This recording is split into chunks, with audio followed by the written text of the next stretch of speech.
de weer eens vlecht. Maar het moeske heel grapperig. Wist ik even net wat ik zeg. Daarom een beer op Skiermond zeg. Beer boeloe, boeloe de beer. Wat oh wat, beleven te deze keer.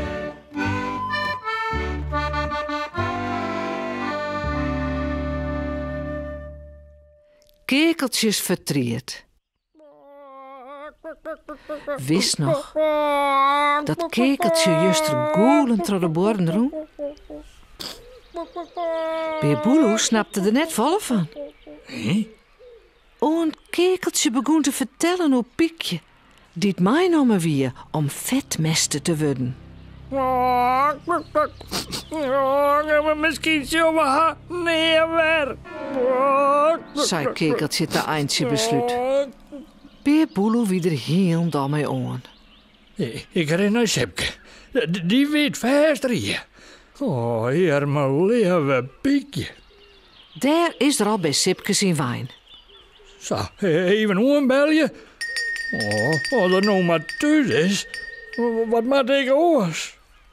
Sipke is likwas thuis. En even later vertelt Beer Boeloe hem alles hoe Piekje en kekeltje. Nou, en toen zei kekeltje dat Piekje nou snapt wel mijn om weer voor het vetmesten en zo. En kekeltje denkt dat ze haar neerwasje zullen, bedoel ik. Oh, is net verschrikkelijk. Nou, en toen kwam het... Dat liep nergens op. Sipke liet Beer Boeloe net eens uitpraten. Als dat weer is, ga ik er nou op aan. Ze kunnen Piekje net samen meenemen. Zei het beslist? Nee, Zei Beer Boeloe, nou ek heel flink. nee, ik dacht wel dat je hier op witte soort Sepke. En ik geef mij die mee, hè.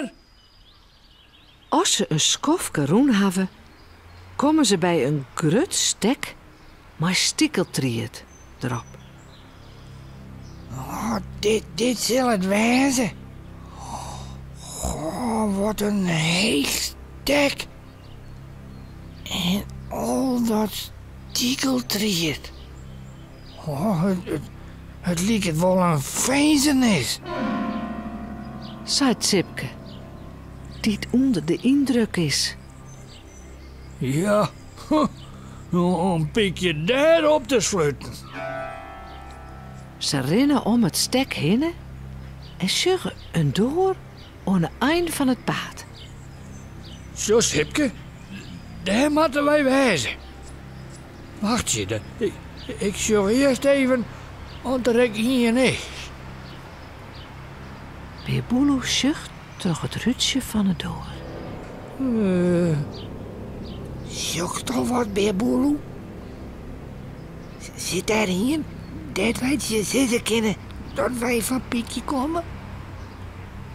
Tja, ik weet het net, Sepke. Het is juist er ben. Zo het Beer Boeloe en Sipke slagje om maar in te praten? Nou, Mooi. Maar wesjen. Ja.